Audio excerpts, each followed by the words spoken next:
Good morning student. चलिए आज हम फिर पुनः जहाँ तक हम लोग देखा था उससे आगे बढ़ते हैं। आप लोगों ने धनायनों का इलेक्ट्रॉनिक विन्यास जाना। आज हम आपको कुछ ऋणायनों का भी इलेक्ट्रॉनिक विन्यास बताते हैं।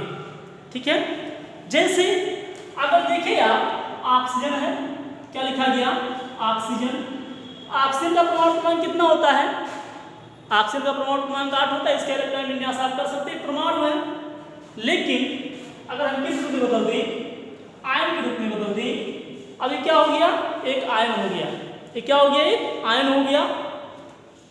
माइनस चार्ज भी लगा है। माइनस का मतलब क्या होता है कि उतना इलेक्ट्रॉन ग्रहण किया है। कितना इलेक्ट्रॉन, इसका मतलब क्या है कि 2 इलेक्ट्रॉन ग्रहण किया है। तो इसमें कुल मिला के कितने इलेक्ट्रॉन हो गए, 10 इलेक्ट्रॉन हो गए। अब आपको 8 का नहीं बल्कि 10 का इलेक्ट्रॉन विन्यास करना है। तो आप इलेक्ट्रॉन विन्यास कर सकते हैं, जानते हैं 1s2 2s2 2p 2p कितना हो गया 2p6। ये इलेक्ट्रॉन विन्यास हो गया आपका ऑक्साइड आयन का। इससे आप ऑक्सीजन नहीं पढ़ोगे अब, बल्कि ये क्या है, ऑक्साइड आयन है। ठीक है, ऑक्साइड हो गया। 2 2 4 6 10 के इलेक्ट्रॉन विन्यास करना था, 10 के इलेक्ट्रॉन विन्यास हो गया ना। इसी तरह से अगर हम आपको कहें कि क्लोराइड आयन का इलेक्ट्रॉन विन्यास कीजिए, क्लोराइड का इलेक्ट्रॉन विन्यास करना है। जैसे हम जानते हैं अगर इसको कहें क्लोरीन का इलेक्ट्रॉन विन्यास करो, आप क्लोरीन का इलेक्ट्रॉन विन्यास कर लेते हैं। क्या लिखते हैं 1s2 2s2 2p6 3s2 3p, जो भी होगा 2 2 4 6 10 12 5 17 हो गया।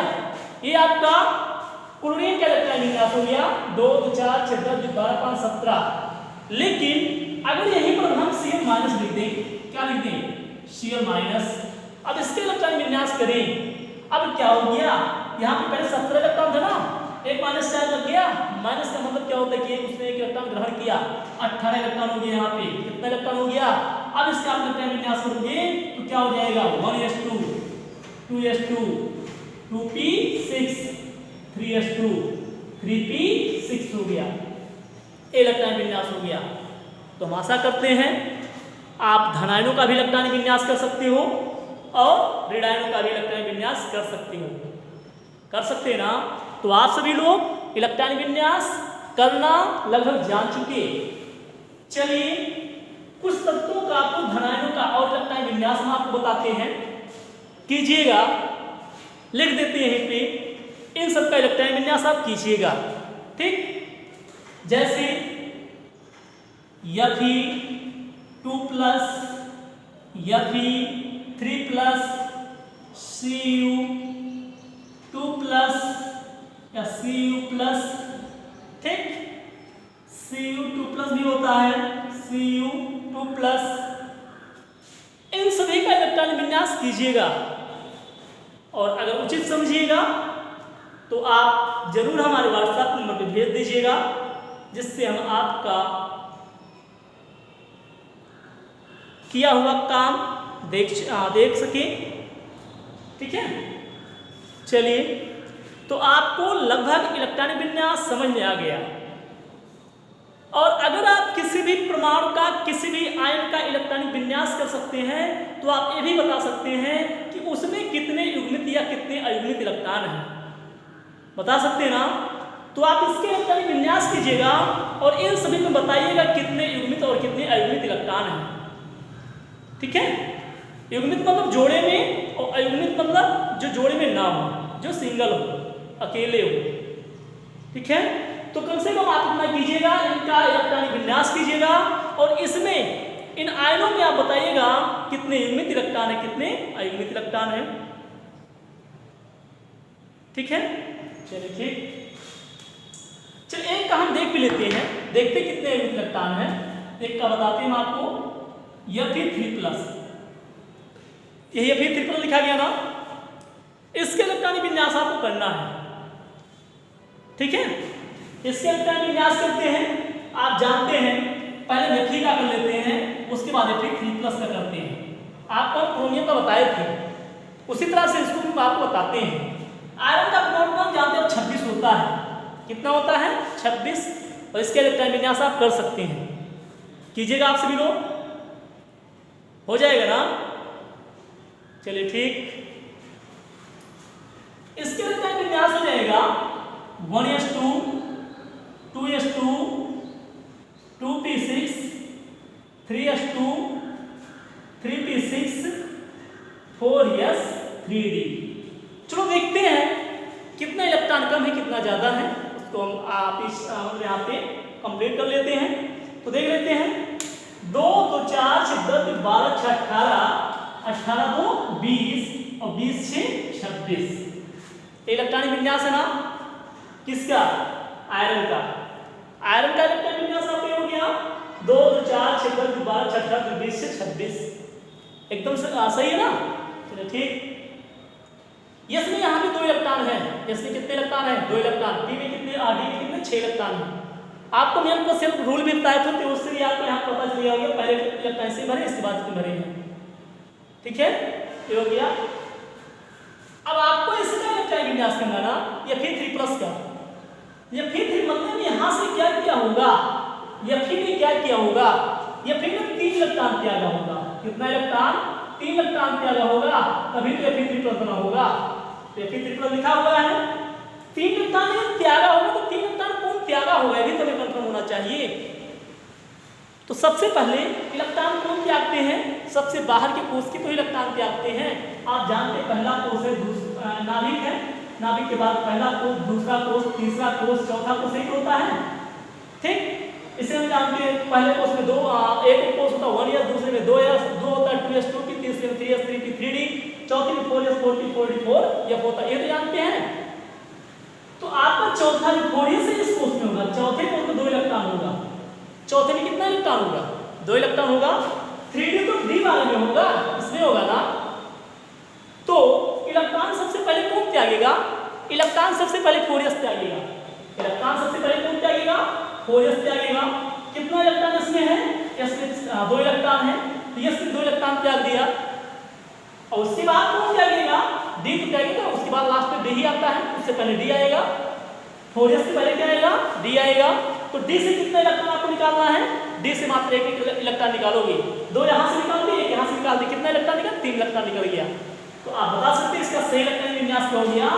1s2 2s2 2p6 3s2 3p6 और 4s तो गायब हो चुका ना, इन्होंने इलेक्ट्रॉन त्याग दिया और एक इलेक्ट्रॉन यहाँ से निकल गया, तो बचा क्या? 3d high. ये तो बचा। ये इलेक्ट्रॉन विन्यास हो गया Fe3+ का। इसका इलेक्ट्रॉन विन्यास हो गया Fe3+ का। और आपसे क्या पूछा जा रहा है? इलेक्ट्रॉन विन्यास करने को कहा गया तो इलेक्ट्रॉन विन्यास आपने किया। आपसे भी पूछा जा रहा है कि बताइए इसमें कितने अयुग्मित इलेक्ट्रॉन हैं। आप बता सकते हैं कितने अयुग्मित इलेक्ट्रॉन हैं? बता सकते ना? देखिएगा यहाँ पर p है, p कोष में जानते हैं 6 इलेक्ट्रॉन भरे जा सकते हैं। 6 इलेक्ट्रॉन भरा भी गया है, 6 इलेक्ट्रॉन में भर दिया। ठीक, फिर d में कितने इलेक्ट्रॉन हैं? d में आप देख सकते हैं d में कितने ऑर्बिटल होते हैं? आप जानते हैं d में 5 ऑर्बिटल होते हैं। d में कितने ऑर्बिटल होते हैं? d में 5 ऑर्बिटल होते हैं। 5 ऑर्बिटल आपका हो गया। d के कितने ऑर्बिटल हो गए? 5 ऑर्बिटल हो गए।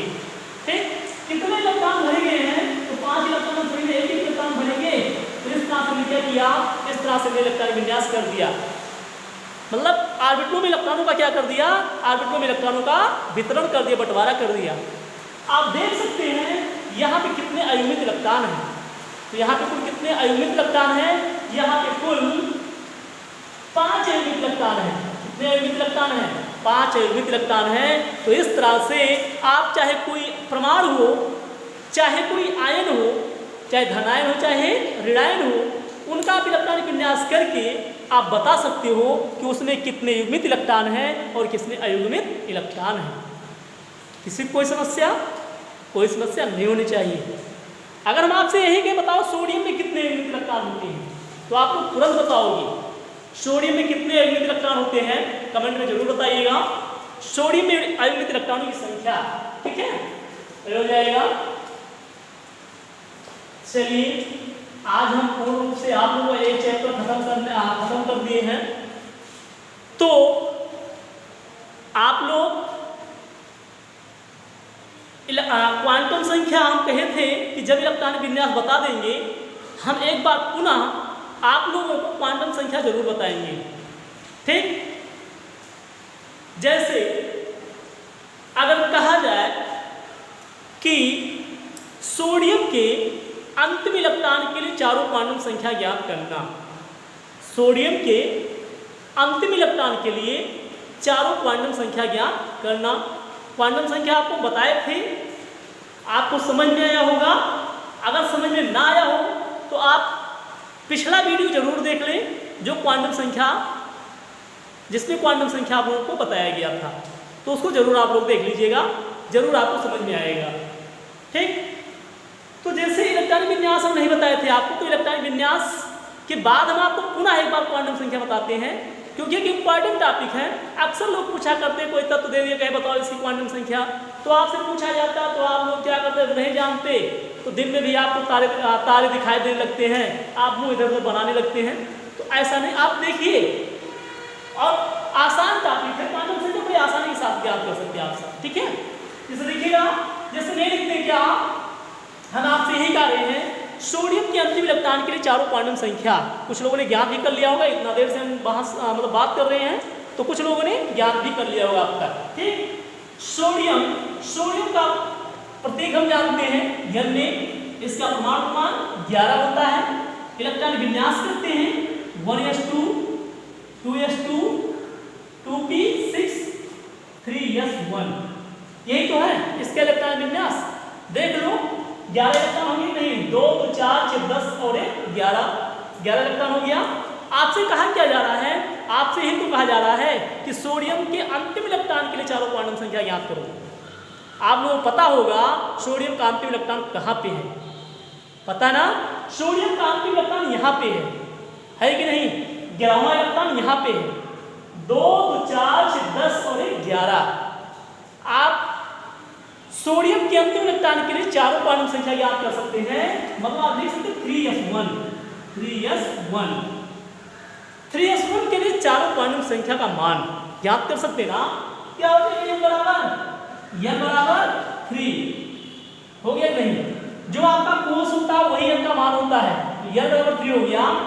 n का मान क्या है आपका, n का मान आप जानते हैं, किसी s के लिए n का मान क्या होता है, 0 होता है, ये तो जानते हैं आप। ये हो गया n का मान 0, और n के बाद आप किसका मान निकालते हैं, m का। अगर m का मान 0 होगा तो m का मान भी क्या होगा, m का मान भी 0 होगा। अगर m का मान 0 है और जानते हैं एक इलेक्ट्रॉन है, एक ऑर्बिटल में एक 2 इलेक्ट्रॉन हो सकते हैं, तो एक के लिए आप इसका मान जानते हैं क्या, +8, दूसरे के लिए आप क्या जानते हैं, -8 होता है, ये तो होता है। तो इस तरह से आपने इसका चारों क्वांटम संख्या निकाल लिया, हो गया।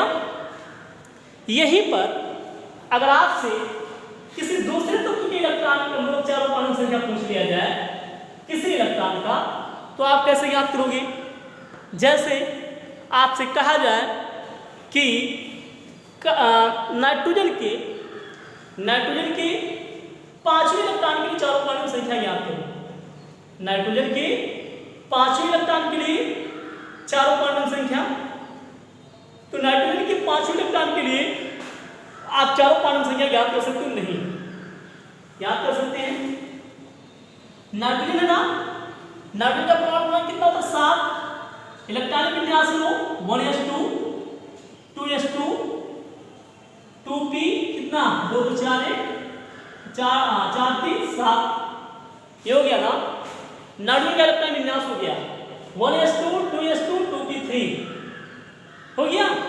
किस इलेक्ट्रॉन के लिए आपको कहा जा रहा है, कहा जा रहा है कि नाइट्रोजन के 5वें इलेक्ट्रॉन का, नाइट्रोजन के 5वें इलेक्ट्रॉन का, इलेक्ट्रॉन के चारों क्वांटम संख्या का मान, आपको नाइट्रोजन के 5वें इलेक्ट्रॉन के चारों क्वांटम संख्या का मान ज्ञात करना है। ज्ञात कर सकते हैं ना, ज्ञात कर सकते हैं। इलेक्ट्रॉनिक विन्यास देख रहे हैं, बताओ नाइट्रोजन का 5वां इलेक्ट्रॉन है कहाँ पे। आप पहला 2 इलेक्ट्रॉन यहाँ देख रहे हैं, तो 4 हो गया, 4 इलेक्ट्रॉन हो गया, इसमें किसी कोई समस्या नहीं। ये भर जाता तभी तो अगले में इलेक्ट्रॉन भरते हैं। किसमें? पी में। आप पी में देख लो कितने इलेक्ट्रॉन है, पी में आप देख लो 3 इलेक्ट्रॉन है। पी में कितने इलेक्ट्रॉन है? 3 इलेक्ट्रॉन है। और पी कोष में कितने ऑर्बिटल होते हैं आप भी जानते हैं, पी कोष में 3 ऑर्बिटल होते हैं, पी एक्स पी वाई और पी जेड। पी कोष में 3 ऑर्बिटल होते हैं ना, पी एक्स पी वाई और पी जेड। इसमें 3 इलेक्ट्रॉन भरे हुए हैं, 2p3 हो गया। हम इलेक्ट्रॉन भरते हैं इसमें, एक इलेक्ट्रॉन ये हो गया, एक इलेक्ट्रॉन ये हो गया, एक इलेक्ट्रॉन ये हो गया, 3 इलेक्ट्रॉन हो गया। देखिएगा यहाँ पे 2 इलेक्ट्रॉन 4, 5वां इलेक्ट्रॉन आपका ये हुआ, 6वां इलेक्ट्रॉन आपका ये हुआ, 7वां इलेक्ट्रॉन आपका ये हुआ। 5वां इलेक्ट्रॉन आपका है ना, बस अगर 5वां इलेक्ट्रॉन आपका है तो आप निकाल सकते हैं चारों क्वांटम संख्या, इसी के लिए तो निकाल दें आप। क्या लिख सकते हैं? n बराबर क्या हो जाएगा आपका, n बराबर 2 हो गया, n बराबर क्या हो गया, 2 हो गया। p के लिए n का मान तो जानते ही आप, p के लिए n का मान क्या होगा, s के लिए 0 होता है, p के लिए 1 होता है, आपने 1 लिखा, ठीक। फिर अब इसके लिए n के लिए अगर हम मान निकालें, n का अगर n का मान दिया तो n का मान ज्ञात कर सकते नहीं। आपको बताया गया था किसी l के लिए m का जो मान होता है, किसी l के लिए जो m का मान होता है -1 से लेकर के प्लस m तक होता है। तो इसका मान -1, इसका 0, इसका +1, ये तो होगा। किस इलेक्ट्रॉन के लिए निकाल रहे हैं आप, इसी इलेक्ट्रॉन के लिए निकाल रहे हैं। इसके लिए m का मान क्या हो जाएगा, -1 हो जाएगा। और आप s का मान तो जानते हैं, s का मान क्या हो गया, प्लस हाफ हो गया, हो जाएगा ना। तो इस तरह से आपने देखा नाइट्रोजन के 5वें इलेक्ट्रॉन के लिए चारों क्वांटम संख्या का मान देखा, नाइट्रोजन के 5वें इलेक्ट्रॉन के लिए चारों क्वांटम संख्या का मान। 7वें इलेक्ट्रॉन के लिए कहा जाता तो 7वां इलेक्ट्रॉन आपका कहाँ था, 5वां हो गया, 6वां 7वां इलेक्ट्रॉन आपका ये होता। तब भी आप क्या करते, तब भी आप चारों क्वांटम संख्या का मान याद कर लेते कि नहीं। n का मान 3 होता, n का मान 1 होता, m का मान क्या होता, +1 हो जाता, और s का मान क्या होता, +1 हो जाता, ठीक। ये हो गया। तो हम आशा करते हैं कि आप लोगों को क्वांटम संख्या भी समझ में आया होगा, और जो भी कुछ सिद्धांत बताए गए थे इस चैप्टर में, उस सिद्धांत भी समझ में आया होगा। तो आप सभी लोग ज़्यादा से ज़्यादा तत्व लिखिए, इलेक्ट्रॉनिक विन्यास कीजिए, और जो इच्छा है जिस इलेक्ट्रॉन के लिए आप चाहें उस इलेक्ट्रॉन के लिए आप क्या करें, चारों क्वांटम संख्या का मान ज्ञात कर लें, हो जाएगा। तो ये सब कीजिएगा आप सभी लोग, ठीक। अगला टॉपिक देखते हैं क्या और क्या बता दिया जाए।